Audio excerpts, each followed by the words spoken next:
전능하사 천지를 만드신 하나님 아버지를 내가 믿사오며 그 외아들 우리 주 예수 그리스도를 믿사오니 이는 성령으로 잉태하사 동정녀 마리아에게 나시고 본디오 빌라도에게 고난을 받으사 십자가에 못 박혀 죽으시고 장사한 지 사흘 만에 죽은 자 가운데서 다시 살아나시며 하늘에 오르사 전능하신 하나님 우편에 앉아 계시다가 저리로서 산자와 죽은 자를 심판하러 오시리라.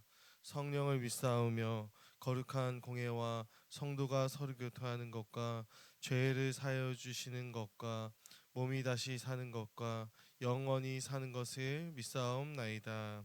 아멘. 우리 다 함께 찬송가 122장 찬양하도록 하겠습니다.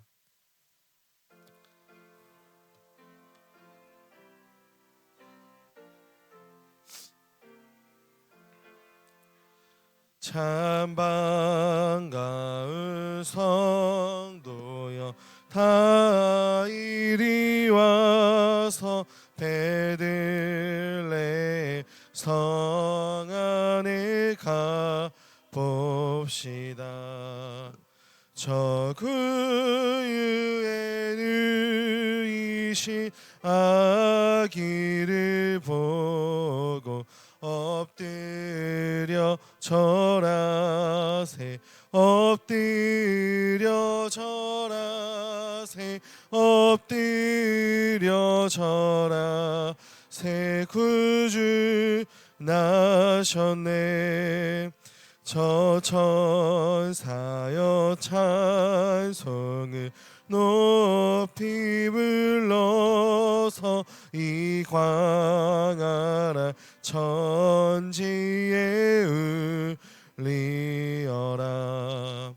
주 하나님 앞에는 영광을 돌려 엎드려 절하세 엎드려 절하세 엎드려 절하세 구주 나셨네.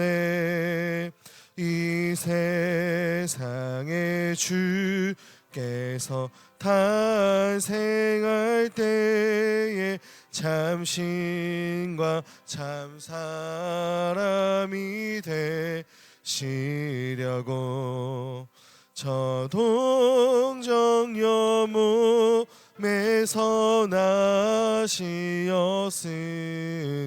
엎드려 절하세 엎드려 절하세 엎드려 절하세 구주 나셨네. 여호와의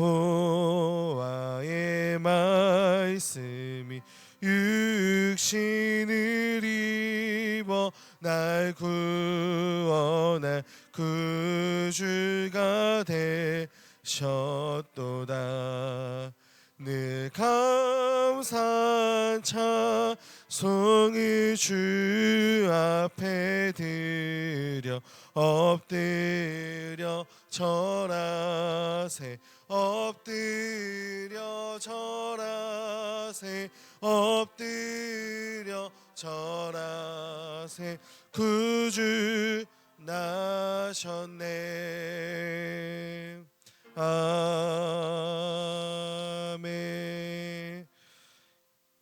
오늘 우리에게 주신 하나님의 말씀은 욥기 40장입니다.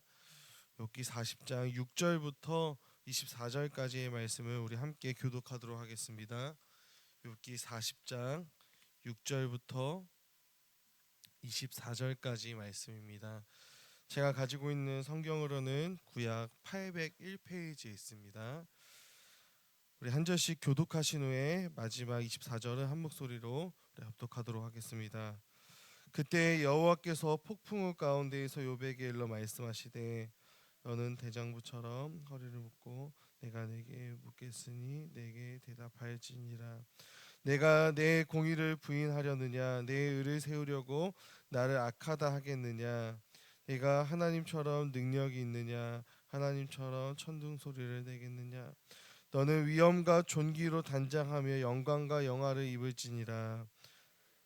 너를 비우고 교만한 자를 발견하여 모두 낮추되 모든 교만한 자를 발견하여 낮아지게 하며 악인을 그들의 처소에서 짓밟을지니라. 그들의 얼굴을 싸서 은밀한 곳에 둘지니라. 그리하면 내 오른손이 너를 구원할 수 있다고 내가 인정하리라. 이제 소같이 풀을 먹는 배의 모습을 볼지어다. 내가 너를 지은 것 같이 그것도 지었느니라. 그것의 힘은 허리에 있고 그 뚝심은 배의 힘줄에 있고 그것의 꼬리치는 것은 백향목이 흔들리는 것 같고 그 넓적더리 힘줄은 서로 얽혀 있으며 그 뼈는 녹관 같고 그 뼈대는 새 막대기 같으니 그것은 하나님이 만드신 것 중에 으뜸이라. 그것을 지으신 이가 자기의 칼을 가져오기를 바라노라. 모든 들 짐승들이 뛰노는 산은 그것을 위하여 먹이를 내느니라.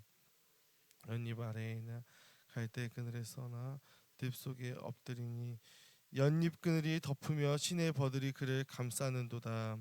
강물이 소용돌이칠지라도 그것이 놀라지 않고 요단 강물이 쏟아져 그 입으로 들어가도 함께 읽겠습니다. 그것이 눈을 뜨고 있을 때 누가 등이 잡을 수 있겠으며 갈고리로 그것의 코를 깰 수 있겠느냐.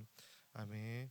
오늘 이 새벽에 나오시면서 7분의 성도님께서 1000번째 예물을 하나님 앞에 올려드리셨습니다. 오늘 이 시간에는 욥기 40장 말씀을 가지고 우리 월요일 새벽 예배의 말씀을 우리 함께 나누도록 하겠습니다. 요즘 우리는 계속해서 이 욥기의 말씀을 함께 살펴보고 있습니다. 그리고 이제 며칠만 더 있으면은 이 욥기를 이 대장정을 끝날 것 같습니다. 이제 우리는 이 욥기라는 성경의 말씀의 40장까지 달려왔습니다. 남은 42장까지 우리가 이 욥기 말씀을 나누면서 소원하기는 우리 성도님들께서 이전보다 이 말씀을 통해서 또 하나님을 더욱 알아갈 수 있는 은혜가 있기를 주님의 이름으로 간절히 축복하며 소망합니다. 우리가 계속해서 이 욥기를 살펴보면 지금 욥이 하나님 앞에 이해가 되지 않는 부분이 있다라고 하는 것을 우리는 알 수 있습니다. 어떠한 부분이냐면 하나님의 궁극적인 권위와 통치는 욥이 인정하겠는데 하나님이 일하시는 그의 현실, 지금 자기가 당한 이 고난과 또 억울함과 답답함과 이 답 없는 길에 대해서 이 욥은 하나님에 대한 불만이 있었던 것입니다. 그래서 이 앞에 나와 있는 욥기 31장 말씀을 보면 욥은 하나님께 이렇게 이야기를 합니다. 내가 언제 어떠한 죄를 지은 적이 있었느냐라고 질문하면서 그렇게 했더라면 하나님께서 자신을 심판했을 것이다라고 말하고 있는 것이죠. 여기서 욥은 자기 자신이 하나님보다 마치 더 의롭다라고 여기며 하나님께 이야기하고 있는 모습을 우리는 이전에 살펴보았던 것입니다. 나는 그렇게 살지 않았는데, 자신은 그렇게 살지 않았는데 그렇게 자기의 의를 내세우기를 23가지나 그는 내세우고 있는 것이죠. 그런데도 내가 그렇게 안 살았는데 재앙을 당하고 있다라고 하는 것은 하나님이 좋으신 하나님이 아니시며 불의하시기 때문에 나에게 이러한 일을 행하십니다 라고 이야기하는 데까지 욥이 나아갔다라는 거예요. 지금 욥이라고 하는 인물은 하나님은 인정하겠는데 하나님께서 나의 삶 가운데 일하시는 방식과 이 방법에 불만이 있다라고 하는 것입니다. 오늘 우리가 읽은 이 본문 말씀을 보면 오늘 본문에서 하나님은 그런 욥에게 질문이라는 것을 하십니다. 그리고 이 질문을 하심으로 이 욥이 가지고 있는 불만에 대해서 대답해 주고 계시는 것입니다. 오늘 우리가 함께 읽은 본문 8절을 보면 이렇게 질문하시며 말씀을 시작하십니다. 네가 내 심판을 피하려느냐 스스로 의롭다 하여 나를 불의하다 하느냐라고 이야기하고 계시는 것이죠. 네가 내 심판을 피하려 하느냐라고 하나님께서 그에게 질문하셨다라고 하는 것은 하나님의 의로우심, 나의 의로움을 네가 부정하겠느냐라고 하는 뜻이 되는 것입니다. 욥이 하나님은 불의하시며 따라서 이 세상을 심판할 수 없다고 했는데 이해관에 지금 하나님께서 욥에게 묻고 계시는 것이죠. 그래서 하나님께서 다시 한번 욥에게 이렇게 말씀하십니다. 11절부터 12절인데 제가 읽도록 하겠습니다. 너의 넘치는 노를 비우고 교만한 자를 발견하여 모두 낮추되 모든 교만한 자를 발견하여 낮아지게 하며 악인을 그들의 처소에서 짓밟을지니라 라고 하나님께서 욥에게 말씀하고 있는 것입니다. 이 말씀이 무엇이냐면 욥은 자신이 하나님보다 의롭고 하나님은 불의하다라고 이야기를 했으니까 그렇다면 네가 한번 이러한 자들을 심판해 보라라고 하나님께서 말씀하고 있는 것입니다. 네가 나보다 의롭다면 그렇다면 네가 이 교만한 자들을 심판할 수 있지 않겠느냐라고 질문하고 있는 것이죠. 그러므로 너가 한번 이 모든 교만한 자들을 다 찾아가지고 이들을 다 발로 밟아서 흙 속에 파묻혀 보라라고 말씀하고 있는 것입니다. 교만한 자를 낮추고 그들을 심판해 보라는 것이죠. 사랑하는 성도 여러분, 과연 욥이 그렇게 할 수 있었을까요?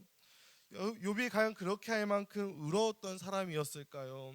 그렇게 할 수 있는 능력이나 그렇게 할 수 있는 힘이 그에게 있었을 것인가요? 욥은 그런 자를 심판할 만큼 의인도 아니었고 또 심판할 수 있는 능력도 없었습니다. 왜 그럴까요? 욥이 본인 스스로 생각하기에 내가 아무리 의롭게 살아도 그는 하나님이 아니기 때문입니다. 그도 그저 피조물에 불과한 자이기 때문이죠. 그래서 하나님께서 이어서 이렇게 욥에게 말씀하십니다. 40장 14절입니다. 제가 읽겠습니다. 그리하면 너의 오른손이 너를 구원할 수 있다고 내가 인정하리라 라고 하나님께서 말씀하고 있습니다. 만약에 욥이 하나님의 말씀처럼 모든 교만한 자들을 다 찾아가지고 그들을 낮추고 그들을 심판한다면 욥이 완벽한 의인이다라고 하나님께서 그를 인정해 주시겠다라고 지금 말씀하시는 것입니다. 욥 자신이 스스로를 구원할 수 있는 자로 하나님께서 네가 그렇게 하면 인정해 주겠다라고 지금 14절에서 말씀하고 있는 것이죠. 사랑하는 성도 여러분, 이 욥은 의롭게 살았어도 결국 그도 무엇이었을까요? 죄인이라는 거예요. 그가 아무리 의롭게 살았어도 그는 언제라도 죄를 지을 수 있는 죄인이었고 자신도 그런 사실을 인정하였기에 자식들의 생일이 마치면 그 또한 번제를 드렸던 것입니다. 하나님께서 지금 이 질문을 통해서 욥에게 이걸 알려주고 싶으셨다라는 거예요. 너는 네가 의롭다고 여기지만 네가 의롭게 살아왔다고 지금 여기고 나에게 이야기하고 있지만 너를 포함한 모두가 내 앞에서는 그저 피조물에 불과하다.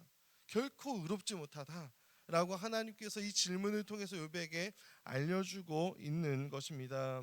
그러면서 오늘 본문 후반절에 보면 하나님께서 이 하나님의 의로우심을 증명하기 위해서 두 마리의 짐승의 이미지를 사용하십니다. 두 짐승의 이미지를 사용하시는데 하나는 오늘 본문에 나오는 베헤못이라고 하는 짐승이고 또 하나는 41장에 나오는 리워야단이라고 하는 짐승, 이 두 짐승의 이미지를 사용하시는 것이죠.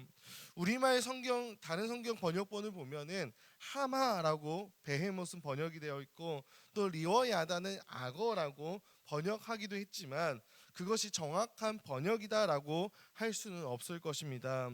그런데 이것들은 무엇을 설명하기 위해 지금 등장한 것이냐면 도무지 우리의 삶 가운데 인간이 통제할 수 없는 그런 악의 이미지를 설명하기 위해 등장한 짐승들인 것입니다. 오늘 우리가 함께 읽은 이 본문을 보면 베헤못이라고 하는 짐승이 얼마나 강력한 힘을 가졌는지를 설명해 주십니다.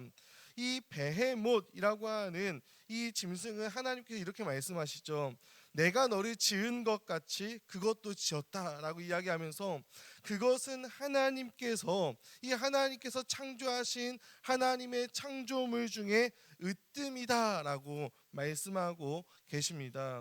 그리고 오늘 본문의 가장 마지막에 24절을 보면 하나님께서 이 베헤못에 대해서 이렇게 설명하시는데 제가 한번 읽도록 하겠습니다. 그것이 눈을 뜨고 있을 때 누가 능히 잡을 수 있겠으며 갈고리로 그것의 코를 깰 수 있겠느냐라고 마지막에 이 베헤못이 얼마나 강력한 피조물인지에 대해서 하나님께서 이야기하고 있는 것이죠. 이 베헤못은 하나님께서 지으셨고 하나님께서 지으신 것 중에 가장 으뜸이며 강력한 힘을 가지고 있어서 정신을 차리고 있을 때에는 그를 결코 통제할 수 없다라고 하는 것을 이 본문을 통해서 우리에게 보여주고 있는 것입니다. 이것은 베헤못이라고 하는 이 짐승의 강력한 이미지를 말씀하고 있는 것이죠. 그렇다면 무슨 뜻으로 이 베헤못의 강력한 이미지를 사용했을까요? 바로 우리에게 존재하는 악이 그렇다라는 것입니다. 이 악이라고 하는 것은 베헤못처럼 아주 다루기가 힘들다라는 거예요. 도무지 통제할 수가 없다라는 것이죠. 난폭한 자가 그렇고 교만이 하늘을 찌르는 자가 그렇다라는 거예요. 그런 악은 도무지 통제가 안 된다라는 것이죠. 이처럼 사람이 통제할 수 없는 악이 있고 사람이 통제할 수 없는 악한 사람들이 이 땅 가운데 존재한다라고 하는 것입니다. 그런데 그런 자들을 과연 누가 통제할 수 있을까요? 그들을 누가 온화하게 만들고 누가 이 교만을 하늘을 찌르는 자를 겸손하게 만들 수가 있겠냐라는 거예요. 누가 질투와 분노와 원함을 버리게 하고 누가 사랑으로 이 사람을 사랑의 사람으로 변화시킬 수 있겠냐라는 것이죠. 욥이 그럴 수 있을까요? 아니죠. 그렇다면 욥보다 더 의롭게 살아왔던 사람이 존재한다면 그 사람이 이러한 악인들을 변화시킬 수 있을까요? 그것도 역시나 아닙니다. 사람으로서는 할 수 없는 것입니다. 그러나 누가 하실까요? 우리 하나님이 하신다라는 거예요. 하나님이 사람의 마음을 다스리신다라는 것이죠. 사람이 할 수 없는 그 일을 하나님이 하신다라는 것입니다. 모든 교만한 자를 낮추시고 악한 자들을 심판하시는 그 일을 욥은 할 수 없지만 이 세상 천지 만물 모든 피조물을 창조하신 우리 주님께서 우리 하나님께서 그 일을 행하실 수 있다라는 것입니다. 세상에 악이 횡행하고 그래서 죄로 말미암아 혼란스러울 때가 우리 가운데 있지만 하나님은 그러한 세상조차도 하나님의 선하신 방법으로 다스리시고 하나님의 의를 세우실 수 있는 분이시라는 거예요. 여러분들 이 사실을 믿으시기 바랍니다. 하나님은 의로운 하나님이시요 이 세상을 다스리시고 통치하시고 심판하시는 그런 하나님이시다라고 하는 사실을 우리는 반드시 믿어야 하는 것입니다. 욥은 이러한 하나님에 대한 이해가 부족했던 것입니다. 욥이 이해할 수 있는 범위 내에서 하나님께서 만약에 일하셨다면 그것은 욥에게 좋았겠지만 저는 그러기 위해서는 하나님은 하나님이시기를 포기해야 하셔야만 했다라고 생각을 합니다. 왜 그럴까요? 우리와 하나님은 비교 대상조차 안 되기 때문입니다. 우리가 만약에 다 이해할 수 있는 하나님이라면 저는 그러한 하나님은 더 이상 하나님이 아닐 것이다라고 생각을 합니다. 그분은 창조주시죠. 그분은 전능자시고 주권자시고 영원하시고 무한하시고 불변하시고 전지하신 분이십니다. 그에 비해서 우리는 어떠합니까? 그저 피조물이라는 거예요. 그래서 우리는 하나님이 알려주신 딱 그 정도 그 수준만 그 정도밖에 하나님을 알 수가 없다라는 것입니다. 그분이 알려주시는 계시에 우리는 의존할 수밖에 없는 것이죠. 그런데 하나님은 하나님에 대한 모든 것을 우리에게 다 알려주실까요? 알려주시지 않을까요? 알려주시지 않습니다. 왜 그럴까요? 우리가 감당할 수 없기 때문이에요. 우리에게 유익한 만큼 딱 우리에게 필요한 만큼만 하나님은 우리에게 하나님 자신에 대해서 알려주시는 것입니다. 이것이 우리에게는 은혜인 것이죠. 그리고 그 하나님은 우리가 다 이해할 수는 없지만 하나님 입장에서 우리의 삶을 그리고 이 세상 천지 만물을 하나님의 선하신 뜻대로 하나님 보시기에 가장 선한 방법으로 우리는 다 이해할 수 없지만 우리의 삶을 인도하시고 이 천지 만물을 이끌어 가신다라고 하는 사실입니다. 우리가 하나님을 모든 창조물에 대하여 주권자요 공의로우신 분이시요 목적을 가지고 계신 분이시다라고 우리가 인정한다면 하나님은 우리의 상상을 뛰어넘는 방법으로 선하게 일하신다라고 하는 사실 또한 우리는 이해해야 하는 것이지요. 이 40장의 이 본문의 이 질문들을 통해 하나님은 하나님의 자리와 욥의 자리가 얼마나 다른지를 욥에게 그리고 우리에게 보여주고 있는 것입니다. 사랑하는 우리 제일가족 여러분, 오늘 말씀을 마치면서 제가 이 본문을 이 새벽 말씀을 준비하고 묵상하다가 참 이 지점에서 은혜가 되었던 것 같습니다. 이것만 말씀드리고 마치겠습니다. 어떠한 지점이냐면 이렇게 크신 하나님, 이렇게 높으신 하나님이 이 작고 작은 욥을 어떻게 하시죠? 오늘 본문 말씀을 보면 설득하십니다. 이렇게 크신 하나님이 피조물에 불과한 욥을 설득하세요. 하나님이 이 고난의 문제 앞에 답을 찾을 수 없어서 비명을 지르고 있는 이 욥을 찾아가십니다. 하나님의 의로우심까지도 의심하고 또 하나님은 불의하시다라고까지도 이야기하는 그를 하나님이 먼저 찾아가세요. 폭풍우 가운데 말씀하시죠. 그리고 대화하시고 그를 설득시킨다라는 거예요. 그리고 마침내 어떻게 하시죠? 그로 하여금 하나님께 설복하게 만드십니다. 알아듣도록 말하여서 그로 하여금 수긍하게 만든다는 거예요. 참으로 인격적이게 욥을 대우하시죠. 사랑하는 우리 성도 여러분, 그냥 욥을 하나님께서 불만불평할 때 내버려 두시거나 하나님을 의심하는 그를 심판하시거나 죽이시거나 그렇게 하시는 것이 아니라 찾아가셔서 하나님이 설득하신다라는 거예요. 왜 그럴까요? 저는 하나님의 관심이 욥이 당하고 있는 이 고난에 있는 것이 아니라 그 고난을 통과하고 나서 하나님을 알아가고 또 하나님께 설복하여서 하나님을 경외하고 하나님과 동행할 욥에게 하나님의 관심이 있다라는 거예요. 욥이 당하고 있는 고난에 관심이 있는 것이 아니라 욥의 존재에 하나님의 관심이 있기 때문입니다. 그리고 그를 설복시킬 때까지 하나님은 결코 그의 인생을 놓지 않으신다라는 것입니다. 사랑하는 우리 제일가족 성도 여러분, 우리 하나님은 이러한 하나님이십니다. 그 전능하신 하나님, 무한하시고 영원하시고 완전하신 하나님이 한낱 피조물에 불과한 우리를 설득하십니다. 우리 또한 하나님에 대한 이해가 부족하지요. 또 하나님에 대한 지식도 많이 부족합니다. 때로는 우리도 우리 안에 고난이 찾아올 때 어떻습니까? 하나님의 선하심까지도 의심할 때가 있어요. 그런데 그런 우리 또한 하나님은 포기하지 않는다라는 거예요. 그래서 하나님은 우리의 인생 가운데도 찾아오셔서 우리를 설득하십니다. 설명해 주시는 거예요.